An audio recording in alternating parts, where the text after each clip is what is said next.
Today, we're obviously talking about account management, and Wayne and I have been in the business or in the recruitment industry a very long time, where get on the effing phone was the language that was often used. And obviously I'm being quite diplomatic today, and phones were strapped to hands with masking tape. And by the way, feel free to send us a chat around any other clever motivational ways that you might have used or been abused with in your younger days in recruitment, if some of you have been in the market a while, about what made you get on the phone and maybe how you generated more business. Certainly there used to be a sombrero in one of the businesses that Wayne and I used to work in, where if you didn't generate enough calls or weren't on the phone enough, you had to wear it. And it had a very interesting 4-letter word beginning with T and ending in T on the front of it. Rhymes with hat. If you didn't make enough calls. Now, obviously, sorry? Wasn't it the dunce's hat? I'm not even going to go there. That's the PC way of putting it. We're recording, everyone. So I'm going to move forward. So obviously, you're lucky enough, you lucky things, to be on the call with Wayne and I today. We're not going to necessarily go into a massive amount of detail about what we do. You'll get to know us throughout the call if you've not met us already, although some of our lovely clients are on the call today as well. We're here really, I suppose, to stay front of mind with our lovely clients, real or ideal, whether they need recruitment training or Bullhorn training. They need to create a Bullhorn first culture within their business. They can make money from the thing, and ultimately to automate their business so they can generate more revenue, be more agile with current market forces, because make it stop all this crazy interference, preventing great business leaders from just being strategic. Yeah. We've obviously got recruitment here, and some of my lovely clients are actually on the platform, are on the call today. But those of you who are not, it's a great recruitment training system. It does Bullhorn recruitment, as well as a number of other technical training elements as well, getting some really good results from it as well. So we're going to run a quick poll today, because evidently what I want to hear from you lovely people is, what kind of year have you had so far? And obviously, I absolutely appreciate that the year is not over yet, but for some of you, you actually might want it to be over. Or equally, some of you might actually think, no, it's pretty damn good. Grab your mice, please. Tell me, is it better than ever? Is it average, or is it tough? What kind of year have you had so far this year? Now, I'm not going to go onto Twitter and publish this, by the way. I'm not the female version of Elon Musk, she says. God forbid. Running a poll to see whether or not Russia should stay within Ukraine. Crazy, crazy, crazy. Right then, all done and dusted. Thank you for that, everybody, because we're just interested to understand how you guys and gals are feeling about stuff. So that's that. Done and dusted. Moving on. Oh, if ever there was a bit of pressure, because my team's updated this morning to the new version as well. No pressure. Right, my job on these webinars, my job in life, is to warm people up, she says. I'm kind of like the bit of glitter before the star turn comes on. So let's talk about some stats that personally get me a bit excited, but also set the tone. There's a load of data out there. If you ever wanted a stat, come to me. I've got a whole bank of them. But one of them that I find impressive and thought-provoking is that just when you think you've got it sussed within a particular business, you might then realise that actually behind every great decision maker is another 6. And any great recruitment leader knows that it's not just a matter of holding on to one person within a business and hoping they never leave. It's maximising the amount of time you get in that business, the amount of spend you get from that business. But actually the data says, and Gartner, relatively respectable organisation, says, don't take anything for granted in this world. You want a job to be placed, you're probably going to be dealing with one more person than you, or 6 more people than you actually realise, depending on the size of businesses that you operate in. The other thing as well, and these are average stats, so if you guys are used to making one call and making a placement, you don't even need to be on this webinar.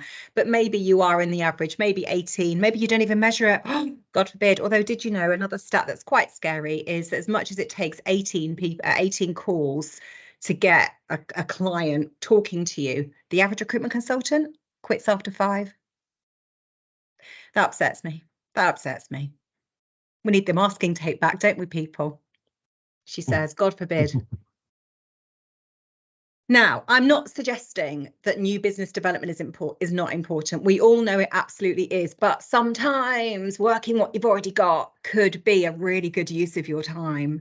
And actually, if I remember anything from coming out of COVID, this was late 2021, because obviously it finished then, didn't it? She says, late 2021, I had lots of clients going, oh, I need to win new clients.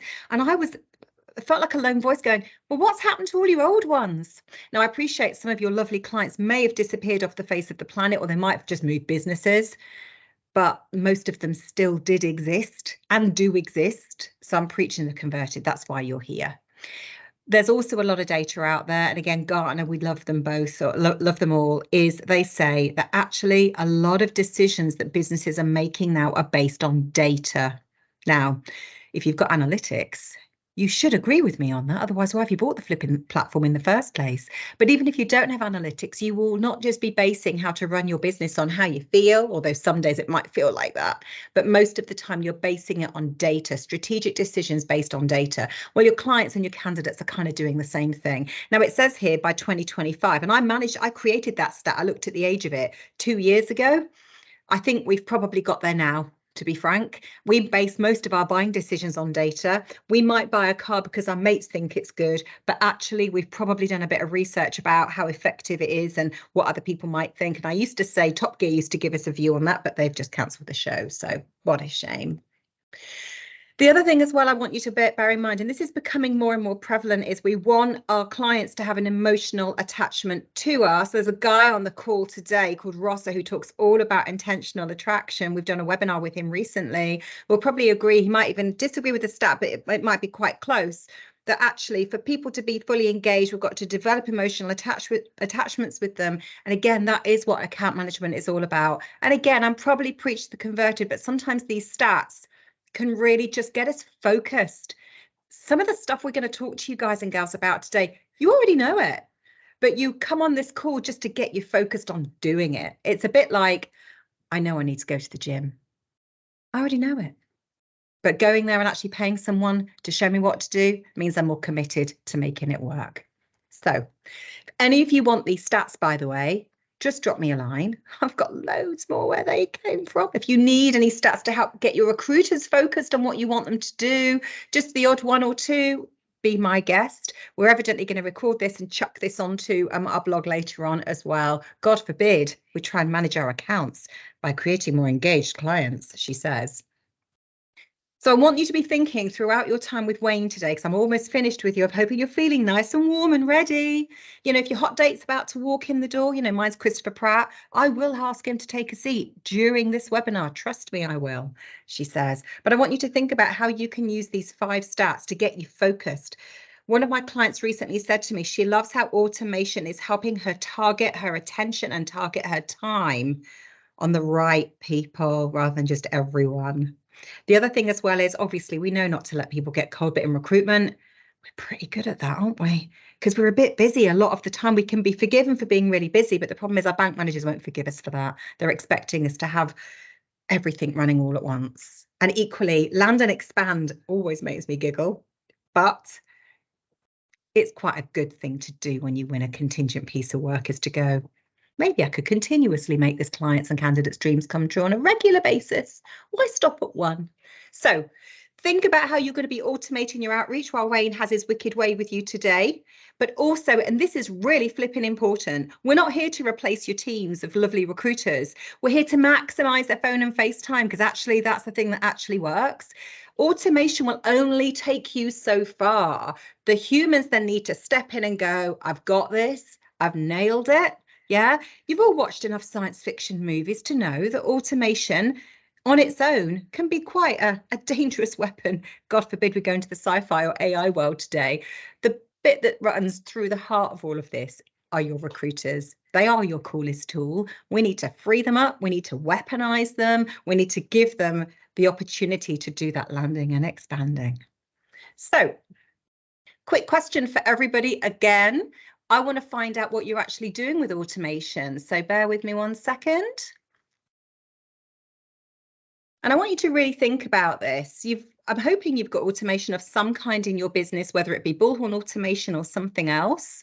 But I want to know, is it making you money? Can you actually say, if we turned it off, would you notice? Yeah. Or maybe you think it is, but you're too busy to find out, which in itself makes me a little bit nervous. Maybe it's making you tons of cash. Don't take it away, or you don't have it at all. If you can answer those questions, again, we're not going to publish the results. I need to get my data fix on a regular basis. Right then, lovely stuff. I'm going to close the poll now. Fantastic. Well, I'm getting good at this. Okay. So some other things as well, ladies and gents, is typical recruiter issues that prevent great account management. Look at all these excuses or reasons, depending on which side of the fence you sit. Lots of reasons why account management doesn't just happen. And obviously the final poll, and then I'm going to hand you over to the lovely Wayne, is I want to know whether or not you actually use automation for account management. Subjective. Very subjective. And then I'll hand you over for what they call in the industry the money shot. We find out what the automations are that Wayne thinks are really cool. Right then. Lovely. Thank you, people. That's lovely. Okay, right. So let's move on. I'm going to go on to mute. Oh, but here's my dig up stupid model, which Wayne will talk about in a little bit more detail. This is something I used to use a lot in my younger days when I was doing more mentoring myself. But I want you to think about your database as being a big triangle, a pyramid. And a lot of the time, unfortunately, your recruiters are a bit fixated on the future data, the stuff they don't have. They're always looking for more, always looking for more. They need more systems, they need more data. They're advertising more jobs. They're going online and finding more stuff. Or they're searching through lots and lots of crappy data, really dirty data right at the bottom of their database, and it gets in the way of best practice. Whereas actually there's a nice green field in there, some really good stuff that you should be managing and monetizing. And again, I want you to be thinking about that. And worst case, you've got your marketing department or your marketing function or your resourcing function focusing on maybe the stuff that slipped through the net, maybe your silver medalists, maybe your clients didn't quite get you to where you want them to be, and someone's got to keep those people warm as well and get them into the green zone. Have a think about that again. This is called my dig up stupid model based on an episode of The Simpsons I saw years ago. We'll talk about that some other day. But dig up stupid. Yeah. But don't go outside all the time looking for stuff that you've already got. Yeah. Not great. So Wayne's got 5 account management automations that he wants to talk to you about. Over to you, Wayne. Thank you very much, Lisa. So Lisa mentioned there about the dig up stupid model. And account management, in my mind, is very much focused around those clients that you've made placements with, those clients you've had jobs with, or those clients that potentially you've had conversations with, but you've not really progressed. And all throughout that process, what is account management? Well, you're trying to develop relationships. It's about having regular contact with those people so that you can identify their needs, you can offer helpful products and services. So I think having that in the forefront of what it is you're trying to achieve and understanding and relaying that back to, do we do that in our own business, or do we do something completely different? And is it just random as to when we pick up the phone and try and speak to people? So that's the first thing about account management. That's what I like to try and relate it to. Where are we in terms of the recruitment life cycle? Is the next slide. Well, those people that came in last session, last webinar, I had this model which is trying to identify at what stage in the recruitment life cycle is the sales contact relationship. And I've got a little dashed line around it. We have jobs, we have placements, or we've had placements and they're dropping off. They're at risk of us basically losing them potentially as a client. I'm focusing in and around that area first. There are clearly account management processes that you can do from an engaged perspective, less so from a prospect, because prospects are generally people we don't know anything about. We've had no conversations with them, and certainly lapsed. You could put at-risk people into that list as well, but for me, that's a different conversations. They are people that probably have forgotten who you are. So I'm going to be focused around has jobs, has placements, or potentially are at risk. Some things to think about before we jump into the automations. If we are trying to build relationships with our accounts, our clients, then we should be able to put some of that information into our Bullhorn system. And this is where I see sales contacts not categorized correctly. We categorize our jobs and we categorize our candidates, but at no point or very rarely do I see the same principle applied to sales contacts. Now, I want to be able to, as a recruiter, maybe get a really good Java developer or a network manager, et cetera, and I want to be able to say, show me all the people who I should be speaking to. And I want to be able to run a very quick search in the database against that. Well, in theory, sales contacts desire people that have certain skills or job categories or specialities. And that's what I want to try and get through to you. From an account management perspective, if you identify and you understand who recruits what type of roles, that'll make account management and business development much simpler. The other thing that I mentioned a second ago as well is the need. What is it the clients are needing? I've only seen this done once in a Bullhorn system, but all of that information that gets stored up in your recruiters' heads, well, that should go into Bullhorn. Now, the reason why it should go into Bullhorn in my world is from a succession plan perspective. When that person leaves the business, they get headhunted or they win the national lottery, then all that information disappears as well. So that means when somebody comes to pick up that relationship, they have no understanding and no information about what's happened previously. So maybe adding in a need field into Bullhorn, that could be either a free text field, looking for these sorts of people in 3 months, or alternatively, it could be a drop-down field whereby you could say they're going to have a need within the next month, within the next 3 months, within the next 6 months, or we just don't know. Again, you're almost putting a grading system in terms of that client, in terms of their needs potentially. Just an idea.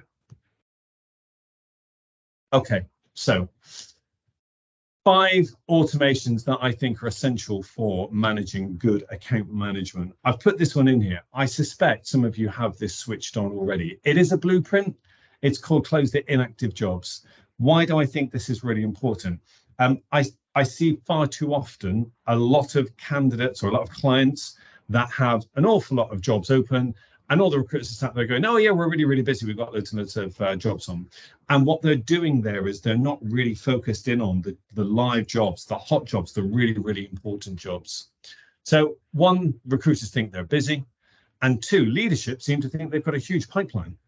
If you're using something like an analytics package, then in there it can be reporting, yeah, you've got hundreds of millions of pounds worth of potential fees that are waiting for you to deliver. So success stories, we did this with a client recently. They had 745 jobs, and one of them had 3,500 jobs. Their analytics package were reporting some very large figures. When we drilled down into the live jobs, the actual job data itself, we realized they had a lot fewer jobs. Some jobs were opened in one instance 11 years ago, and it was still active within the system. And the reason why it was active, well, it was speculative. It was a client that always looking for these sorts of people. Well, that's not an active job you should be working. So I think when you're building out the close inactive jobs, there's a couple of things you can be doing here. First and foremost, the list criteria would normally be job is open, a date when that job was added, and you can go back as far as you want, or as far into the distant future as you want. And also, I would look at specifically job statuses. Far too often do I see job is open and the job status of placed. Well, that job's no longer open. So there's some data cleansing you can do. You can run lots of little searches against job is open and the various different job statuses, and then you can automatically close those down. But the one you're specifically looking at, for example, the client that had 3,500 jobs, we looked at job is open, the date was added more than 6 months ago. Yeah, and the job status was all job statuses, but eventually we honed it down into awaiting candidates. That immediately gave us a figure of around about 300 jobs. So those very, very old jobs were really important. We closed those down quite quickly. That gave a much clearer indication as to what was there. The journey, well, it's generally just a notification. Now, you may want to set a task to a recruiter asking them to close things down, but it's a notification saying the following jobs are probably going to be closed due to age, etc., lack of activity. It's just informing your recruiters, and then you can use obviously the update job status step to close them. There is a differentiation between contract, the date added for a contract role, and also a perm and direct hire role. Contract maybe a couple of weeks, maybe a couple of months maximum, and perm maybe a couple of months, if going up to 6 months if you work at a senior position. The other thing I mentioned there as well is how do you identify those speculative or always looking roles? Change the status, have a prospect or have a speculative status to exclude those potentially from your list. And the other thing I've mentioned there is a grading system.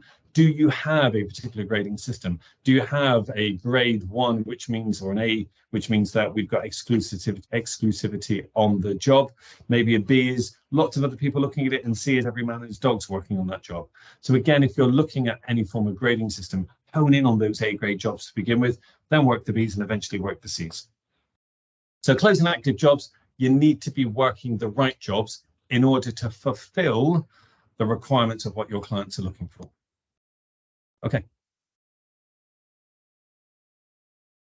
Proactively managing jobs. Now that you understand what it is you're working or what you should be focused in on, you must make sure that you're reminding your recruiters to actually work those jobs. So there's an automation that you can build. Considerations from a list criteria is the job is open, the job status will probably be accepting candidates. And then you've got a choice. You either say, we don't have any notes or we don't have any shortlists against that job. So if you're working a PSL, you have to have CVs submitted within 48 hours. You'd want to set your does not have submissions within 24 hours. That will give you a warning sign. Or alternatively, if you work specific note types, if you're a business that is really, really good at uploading, adding notes to jobs, then you could specify X, Y, and Z notes type is not there. That would indicate lack of activity as well. But I think really working those jobs, now there's a reason why people don't work jobs. They may be too busy. They may not understand all of these other jobs need to be worked on. It's an opportunity for managers and leadership to be able to look at those jobs and make a proactive decision. Is Johnny not working effectively, or is he overcapacitated, and therefore we can pass that job on to somebody else to help fulfill those jobs? So it's a really good way of highlighting whether or not you're fulfilling those jobs and working towards your account management responsibilities of delivering on what you say you're going to deliver on. Okay, one of my favorite automations that we build with clients is the onboard and engage new hires. 99% of the time, we only ever focus on candidates. And I think there is a huge opportunity to build one for clients. Few people have done it, not many people have done it. There's normally some pushback as to, well, we only deal with HR or there's a VMS involved. Well, you can exclude those. Look at the considerations down there. You can even, if you're a very large organization and have, 500-600 extra contractors working through HSBC Bank or a large client, you can have your own specific journey for those clients if needed. But the benefit of this is that you're providing an awesome experience to your client. This is what's going to happen throughout the course of the onboarding process, the placement process and the aftercare process. It's a really good sell. It's a really good reason to have a conversation, a really good way of highlighting why you're different to all of your competitors. Some success stories. These are actual quotes that have come back from clients that have promoted this. So-and-so company, they were really attentive and supportive whilst we onboarded all these candidates. It's a nice feedback process. The other thing as well is if you're regularly contacting the candidate and client post-placement, you're able to spot issues quicker than probably the client. So it's a nicer conversation to be had with somebody, which is, did you know Johnny's not happy in his new role? Did you know that? Alternatively, it could be the client phoning you up and saying, Johnny, we've had to get rid of Johnny, and you're not aware of that. That's a difficult conversation to potentially be had. So be proactive. So the client said they called me to say there was an issue. They were super proactive and we got it resolved really, really quickly. Okay. The next one is feedback.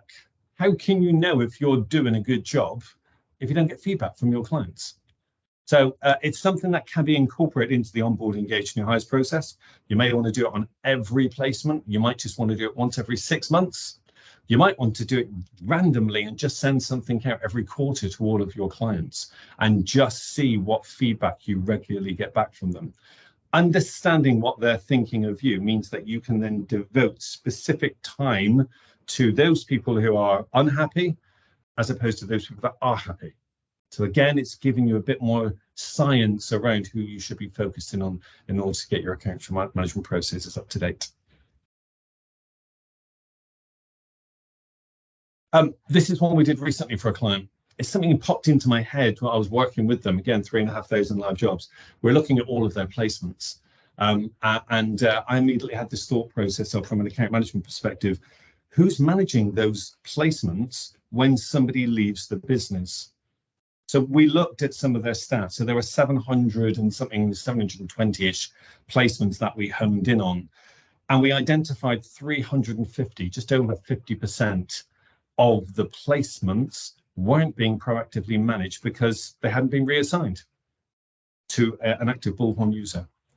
So there's some really obvious things that you can think about here as part of your starters and leavers process. When somebody joins the business or when somebody leaves the business, how can you identify groups of data that need to be managed? Look at the placement data, look at the desk or the seat that they're taking over, and make sure that data is migrated across. Otherwise, you're going to end up having an awful lot of sales contacts on your database that are not being proactively managed. You're not doing the account management processes. You're not building those relationships. You're not handing those relationships over to be managed by somebody else. What is happening, what we found out, was actually those people that are leaving, well, they're continuing the relationships. Again, that's another reason why you want to get that information into your Bullhorn system. Use notes, use tasks to remind people to do things. That way, when people do leave, then you have all of that information. You can continue the relationship with your clients. Okay. Those are my 5 very quick automations. Hopefully some really good ones in there to help you. Okay, so there's obviously more where that came from, and some things for you to just very quickly consider. And obviously, please send us any questions you've got around any automations you're thinking of building, or any ideas you might have for, in fact, improving our next webinar. Bear in mind, we have another webinar this Thursday, because remember, automate and train. Automate and train. Let's get your recruiters cooking with gas. They are your coolest tool.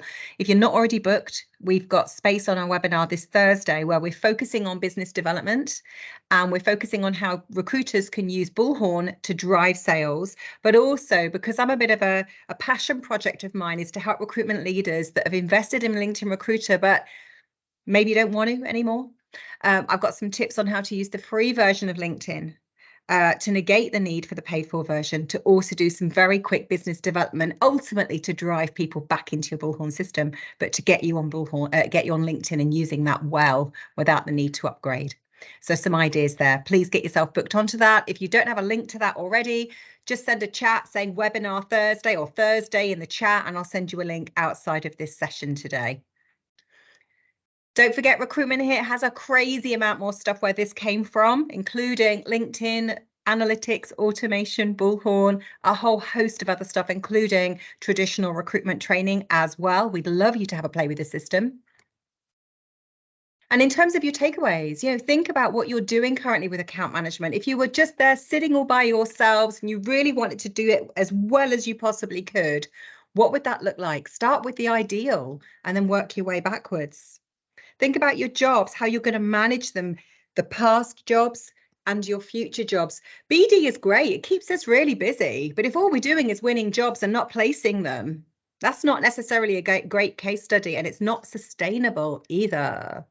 Think about building your automations. If you need help building, we can do that. We don't just train, we build too. We like getting our hands dirty. Think about your recruiters and what they need to do once you've started helping them generate more business through account management, and what they need to do to make sure that they're not just doing repetitive contingent recruitment. Yeah, gone are the days where that's self-sustaining. And obviously, if you need any help, you know where we are.